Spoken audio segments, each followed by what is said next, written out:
Usually when we look at a system producing the right outputs, we just assume it's working perfectly. Right. Like, imagine watching a factory assembly line. The widgets are coming out the end. They look exactly like they're supposed to.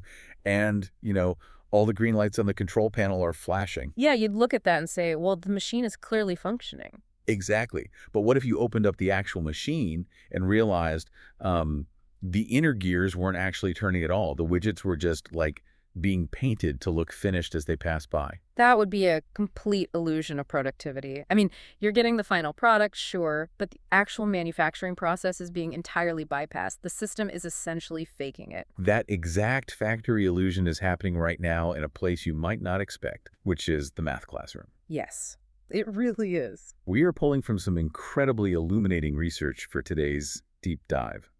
Specifically, we're looking at Peter Liljedahl's framework called Building Thinking Classrooms, alongside some extensive studies on cognitive architecture and student disengagement. It's a fantastic stack of sources. It really is.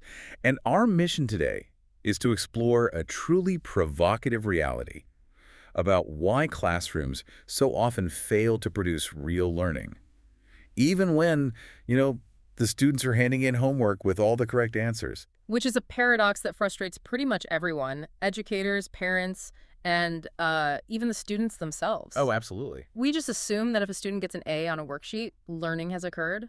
But to understand why that assumption is fundamentally flawed, we really have to look under the hood. And to set the stakes for you, let me share a statistic right out of the gate from Liljedahl's research that made me, I literally stopped reading and just stared at the wall. I think I know which one you're talking about. Yeah. In traditional math environments, up to 80% of students are not actually engaged in thinking. 80%. It's staggering. So if we have 30 kids in a room, 24 of them are entirely bypassing the cognitive gears. Right. And to understand that number, we have to completely dismantle what we consider the illusion of learning. We have to define the vast canyon between a student who is merely compliant and one who is genuinely thinking. Let's get into that difference. Yeah. Because when I picture a good student, I picture compliance. Sitting quietly, looking at the board, taking notes. Which is exactly what the traditional instructional model is designed to produce. I mean, we are all familiar with the I do, we do, you do method. Oh, yeah. Classic. The teacher stands at the front and demonstrates the procedure on the board. That's the I do. Then the class works through one example together, the we do. And finally, the students practice 20 similar problems independently, which is the you do. That is the exact rhythm of every math class I ever took. The teacher shows you the recipe, and then you bake the cake. Right. But here's the critical flaw in that system. It heavily prioritizes the appearance of compliance over the substance of inquiry. Okay, what does that look like for the student? Well, the student's internal goal subtly shifts. It moves away from, I need to understand this mathematical concept, and it becomes, I need to silently replicate the exact sequence of movements the teacher just made. So they are getting the correct answers on the you do portion, but it doesn't mean they actually understand the math they're doing. Exactly. In cognitive science, we separate this into two categories: procedural fluency and conceptual understanding. Procedural versus conceptual. Right. Procedural fluency is knowing how to do a step. Conceptual understanding is knowing why that step works in the grand scheme of mathematics. Ah, okay. Getting the correct answer often acts as a smokescreen, basically masking a complete lack of conceptual understanding. Students will hoard these procedural steps like magic spells. Like magic spells, yeah. They'll know to carry the 1 or borrow a 10 in subtraction, but they have absolutely no idea what they are doing structurally. Wait, break that down for me. What do you mean by structurally? What is borrowing a 10 if not just a rule? Think about subtracting 18 from 35. A student taught purely procedural steps is told, you can't subtract 8 from 5, so cross out the 3, write a 2, and put a little one next to the 5 to make it 15. Right. I remember doing exactly that. But to a compliant student, they are just crossing out symbols and drawing new ones. They don't realize they're actually decomposing a base 10 number. Oh, wow. Yeah, they don't realize that the 3 isn't a 3, it's 30. And they are physically taking a bundle of 10 units from the tens column and breaking it apart into 10 single units in the ones column. I see. Going back to my cake analogy, it's like watching a cooking show and meticulously copying the chef's exact hand movements to make a cake. Yes, exactly. You get a cake at the end.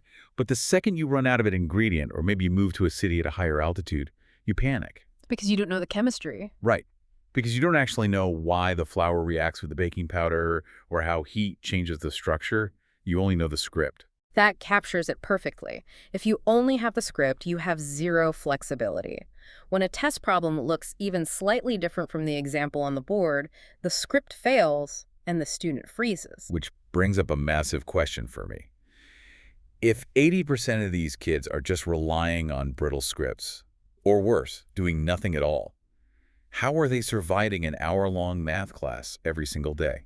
That's the real mystery, isn't it? Yeah. What are they actually doing at those desks? Well, that is what Peter Lujadal's research sought to answer. He spent countless hours observing classrooms and developed a taxonomy of non-thinking behaviors. Non-thinking behaviors. Okay. He calls this overarching concept studenting. When students aren't thinking, they default to 4 main survival tactics to just get through the period. Okay, I definitely want to go through these because I guarantee we've all employed them at some point. Oh, unquestionably. So the first one is the most obvious, slacking. Slacking, right? This is overt, visible refusal to engage. The student isn't hiding their inactivity, their head might be on the desk, or they're openly staring at the clock. I mean, slacking is at least honest. You know where you stand with a slacker. True. But the second behavior is a bit more covert. It's called stalling. Stalling? Yeah, these are the subtle administrative avoidance tactics. It's the student who suddenly needs to excessively sharpen their pencil. Then they need to get a tissue. Then they need to slowly reorganize their entire binder by color before they can possibly start problem number 1. I do this as an adult. We all do. If I have a really difficult spreadsheet to build for work, suddenly my email inbox needs to be categorized into folders. I will clean my entire kitchen to avoid starting a cognitively demanding task. Exactly. Stalling delays the pain of cognitive effort. But the third behavior, faking, is where the camouflage really begins. Okay, faking. How is that different? This is pretending to work. The student stares thoughtfully at a textbook. They hold a pencil. They might even nod occasionally. But they are producing absolutely nothing. But how could a teacher even spot faking? I mean, if I'm a teacher scanning a room of 30 kids and a kid looks incredibly focused on the textbook, I'm going to assume they're working. Right. How do you distinguish a faker from a deep thinker? Yeah. It requires looking at the micro movements, which Lujadal studied closely. Fakers track the teacher's eyes. When the teacher's gaze swings their way, the faker's pencil suddenly touches the paper, but no lead is actually transferred. Wait, really? That's so calculated. It gets crazier. Lujadal found that fakers will turn a page in a textbook, wait an appropriate 2 or 3 minutes to simulate the rhythm of reading, and then turn the page back. They are optimizing their behavior purely to avoid detection. That is wildly sophisticated. Right. They are putting more effort into the performance of learning than the actual learning. Which leads us to the fourth and most insidious tactic, mimicking. The magic spells we talked about. Exactly. This is when a student perfectly replicates the teacher's demonstrated steps, plugging new numbers into the exact same formula without grasping the underlying logic at all. And I imagine they get rewarded for this. That's the problem. The teacher walks by, sees a page full of completed equations, and praises the student. Mimicking is the ultimate illusion of learning because it rewards the student for bypassing thought. Mimicking almost sounds like academic camouflage. But here's what I am trying to wrap my head around. Why go to such incredible lengths? Fear, mostly. Right, but what is happening in a student's head that makes simply trying the math problem so terrifying that they have to invent these elaborate faking and stalling routines? To understand the root of that fear, we have to look at the brain's actual hardware. We need to look at cognitive load theory, which was developed by a researcher named John Sweller. Cognitive load theory, okay. Specifically, we have to talk about the severe limitations of working memory. Working memory being the brain's temporary scratch pad, right, where we hold information we are currently using. Precisely. And that scratch pad is incredibly small. The human working memory is only capable of holding about 3 to 7 discrete chunks of information at any one time. 3 to 7. Yeah. And furthermore, it only holds those chunks for about 30 seconds unless you are actively rehearsing them. 3 to 7 chunks for 30 seconds. That is almost nothing. It is a profound bottleneck. Now, apply that biological limit to mathematics. Math naturally has what Sweller calls high element interactivity. Element interactivity, Mm. meaning like a lot of moving parts. Exactly. There are a lot of moving parts that all interact with each other simultaneously. You can't process them one at a time. You have to hold them all in your head to understand the concept. Give me an example of what that looks like for a student in real time. Sure. Imagine a middle schooler trying to learn a new complex algebra rule. If that student hasn't fully memorized their basic multiplication tables, they have a serious problem. Because they have to calculate it on the fly. Right. When they encounter 7 times 8 in the middle of the algebra equation, they have to use their very limited working memory to manually calculate 56. And by the time they count their way to 56. Those 30 seconds are up. The new algebraic logic they were supposed to be holding in their head has completely evaporated. The scratch pad was wiped clean to make room for the multiplication. Wow. Add in confusing instructions from the teacher or a noisy classmate tapping a desk, which is called extraneous load, and their working memory simply maxes out. If I can use a computer analogy, it's like opening 40 demanding video tabs on an old web browser. That's a great way to put it. The computer doesn't try harder to load them all. It completely locks up. The fan spins loudly, the mouse stops moving, and the software crashes. We're asking students to open 40 tabs in their brain, and then we punish them when their cognitive software freezes. That is a highly accurate biological comparison. Cognitive overload isn't just a mild feeling of confusion. It triggers an actual physiological stress response in the brain. Really? Like a panic response? Yes, the amygdala perceives a threat, and you get a fight, flight, or freeze response. Wait, really? The brain reacts to a math worksheet the same way it reacts to physical danger. It does. So when you see a student exhibiting the space out, staring blankly at a wall for 20 minutes without moving, that is the neurological freeze response. Oh, man. Or when you see the escape artist, the kid who suddenly has a phantom stomach ache and desperately needs to visit the nurse every day at 10 a.m. during math that is flight. So it's not rebellion? No, these behaviors are not defiance. They are neurological protective mechanisms against overwhelming cognitive overload. But if this happens every day, that has to leave a mark. I mean, if my brain crashed every single morning at 10 a.m., I wouldn't just think the math is hard. I would start to think my computer's broken. I would start to think I am broken. And that is the tragic long-term consequence of this overload. Repeated failure in a system that doesn't accommodate how working memory actually functions creates profound psychological damage. That makes total sense. It builds what psychologists call a fixed mindset. Students begin to attribute their struggle to a stable internal lack of ability. This is where the pervasive myth of the math person is born. The idea that you are either born with the math gene or you aren't. And if you have to struggle to understand something, it proves you don't have the gene. Exactly. And once a student internalizes that negative identity, I am not a math person, something called confirmation bias locks it in like a steel vault. So they just look for evidence that they're bad at it. Yes. The student's brain begins actively filtering all future information to support this new identity. How does that play out when they get a grade back? Like, what if they get a good grade? It creates a no-win scenario. If a student with this fixed mindset actually succeeds, maybe they get an A on a quiz. They don't think, wow, my hard work paid off. I'm getting better at math. They write it off. Exactly. Their confirmation bias explains it away. They'll say, the test was abnormally easy or I just got lucky. But if they fail the next quiz, it is absolute, undeniable proof. See?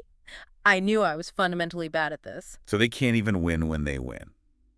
The successes are flukes and the failures are character definitions. Which forces disengagement to function as a shield. It becomes a deeply rational self-preservation strategy. A shield from the pain of failing. Think about it. It is emotionally much safer to fail because you didn't try than it is to try your absolute hardest, put all your effort in, and still fail. Because if you try your hardest and fail, the only interpretation left is that you are fundamentally inadequate. Right. And that feeling is what researchers call destructive struggle. I want to pause on that term, destructive struggle. Because in education and, in culture generally, we constantly hear about the value of grit. Yes, grit is a huge buzzword. We are told we need to teach kids to persevere. That struggle builds character. Is all struggle bad? That is a vital distinction to make, and the answer is absolutely not. Struggle itself is necessary, but the goal is productive struggle, not destructive struggle. Okay, what's the difference? Productive struggle happens in what psychologists call the zone of proximal discomfort. The zone of proximal discomfort. What does that actually look like for a learner? It means the task is challenging, it pushes them right to the edge of their current capability, but they have the underlying tools to eventually figure it out. So it's hard, but possible. Yes. And, more importantly, in this zone, mistakes are treated purely as data, not as indictments of their intelligence. When a student grapples with a problem in this low-stakes environment, it physically grows new neural pathways. Okay, so productive struggle is lifting weights that are heavy but manageable, which builds muscle. Destructive struggle is being trapped under a barbell that is twice your body weight while everyone watches. It just causes injury. Perfectly stated. Destructive struggle leaves the learner feeling abandoned, overwhelmed, and inadequate, which prompts the brain to completely shut down to survive the emotional threat. So we have these working memory bottlenecks crashing their cognitive software, and we have identity threats forcing them to put up emotional shields. Right. But as I was reading through Liljadal's research, there was another factor that shocked me. It's not just the curriculum or the psychology. The physical environment of the classroom itself is actively working against them. The structural problem. This is perhaps the most actionable finding in the research. Really. The furniture. Yes. The physical design of the traditional classroom is practically optimized to suppress active thinking and encourage the exact studenting behaviors we discussed earlier. Let's break that down. I'm picturing the standard classroom. Desks arranged in neat rows, all facing the teacher at the front board. Yeah. How is that suppressing thought? That specific physical arrangement creates an invisibility cloak. An invisibility cloak. Think about the geometry of the room. If you are sitting in the fourth row, positioned directly behind someone slightly taller than you, you are completely shielded from the teacher's line of sight. Oh, sure. I definitely used that to my advantage in high school. We all did. That anonymity provides the perfect safe cover for a student to hide, to fake, or to slack. A teacher standing at the front simply cannot monitor the real-time cognitive engagement of 30 seated students simultaneously. That makes total sense. Yeah. If you want to stall or mimic, the fourth row is your best friend. Right. But the research also talked about the actual physical medium the students are working on, the paper itself. Yes. The traditional method dictates that work is done privately, sitting down in a horizontal notebook. What? Working privately in a notebook creates a massive psychological barrier, primarily because notebook paper is a permanent surface. Wait, but we do math in pencil. Pencils have erasers. How is that permanent? Because even when you use a pencil and you make a mistake and you erase it, the physical pressure of the pencil lead leaves a ghost on the paper. A ghost. That is such a visceral image. The mistake literally haunts the page. It does. It leaves an indentation in the paper, a smudge of graphite that won't quite go away. Now, put yourself in the mind of a 12-year-old who is already terrified of being wrong, who already believes they aren't a math person. The permanence of that ghost massively increases the psychological cost of taking a risk. I can see that. Why would you try a new creative way to solve an equation if your failure is going to be permanently etched into your notebook for you and the teacher to see? You wouldn't. You would just wait for the teacher to write the safe, guaranteed correct answer on the board, and you would carefully copy it down. You would mimic. Exactly. The medium dictates the behavior. So the physical rows create hiding spots, and the paper creates a permanent record of failure. What on earth is the alternative? We can't just ban paper in schools. Actually, during the initial learning and exploration phase, the research suggests doing exactly that. Wait, really? No paper. The alternative framework, heavily tested and proven by Liljadal, is the use of vertical non-permanent surfaces, often abbreviated as VNPS. Vertical non-permanent surfaces. In plain English, we are talking about whiteboards, right? Whiteboards, chalkboards, or even large windows with dry erase markers. The framework pulls students completely out of those horizontal rows. Oh. You put them in visibly random groups of 3, and you have them stand up and work together at these vertical surfaces around the entire perimeter of the room. Walk me through this. If I open the door and walk into a classroom using this framework, what do I actually see? How does it change the dynamic? The first thing you notice is that there is no front of the room anymore. You see kids clustered in groups, standing around the walls. The noise level is a steady hum of negotiation and debate. Sounds chaotic, but in a good way. It is. Because they are standing up, blood flow to the brain increases, and you completely eliminate the physical slumping into the chair that is biologically associated with disengagement. What about the invisibility cloak of the fourth row? Completely destroyed. Verticality removes all anonymity. The teacher doesn't stand at a board. The teacher stands in the dead center of the room, slowly rotating. Ah, so they can see everyone. Because the work is vertical and large, the teacher can see the mathematical thinking of every single group from 20 feet away. You cannot fake it when your brain is literally spilling out onto the wall for the whole room to see. Okay, so that solves the hiding. Yeah. But what about the fear of making a mistake? What about the ghost on the paper? Does putting it on the wall make it even scarier? You would think so, but the magic is in the non-permanence. A whiteboard lowers the stakes to near zero. Because it just wipes away. Right. If a student tries a formula and it goes completely wrong, a quick swipe of a cloth or an eraser, and it is gone forever. No smudges, no ghosts, no permanent record of their failed attempt. It turns a mistake from a permanent scar into just a rough draft. Yes. And the behavioral shift is immediate. Researchers found that students are exponentially more willing to take a risk, to just pick up the marker and try something when they know it can be erased in a millisecond. That's incredible. It shifts the entire culture of the room from a high-stress, answer-getting performance to a low-stakes, sense-making exploration. So if we synthesize all these different threads we've pulled today, the physical desks arranged in rows providing cover for the fakers, the cognitive overload crashing their working memory because we throw too many interacting elements at them at once, the emotional terror of leaving a permanent ghost on a piece of paper. It's a lot. It paints an undeniable picture. The traditional educational system isn't broken. It's actually functioning perfectly. It's just perfectly designed to do something else entirely. It's designed to demand compliance and suppress active inquiry. That is the ultimate conclusion of pulling all this source material together. Whether we are analyzing the neurology of how the scratch pad of working memory functions, the deep psychology of math, anxiety, and fixed mindsets, or the physical architecture of the desks and paper. Right. The traditional setup actively discourages the productive struggle that is absolutely required for deep schema formation and actual learning. Let's make this crystal clear for the listener. If there is one core, foundational truth we extract from this entire deep dive, it's this exact statement from the research. Thinking is not happening consistently in math classrooms. And without thinking, learning cannot occur. Yes. That is what the data proves over and over again. Thinking is not happening consistently, and without thinking, learning simply cannot occur. Now, why should you care about this? Let's say you haven't set foot in a middle school math class in decades and, maybe you don't have kids. Why does this matter to you? It's a fair question. It matters because this isn't really just about algebra. It's about how we design any environment where learning, growth, or problem solving is supposed to happen. The principles of cognitive load and psychological safety apply to adult human brains just as much as they do to teenagers. Exactly. Think about your adult life. Think about a corporate training seminar where you sit in horizontal rows and stare at a PowerPoint for 3 hours. I think we've all been there. Right. Or think about how you approach picking up a new hobby, or how you train a new employee. Are you setting up an environment that encourages low-stakes, productive struggle? Or are you creating a high-stakes, permanent record arena that guarantees a cognitive shutdown?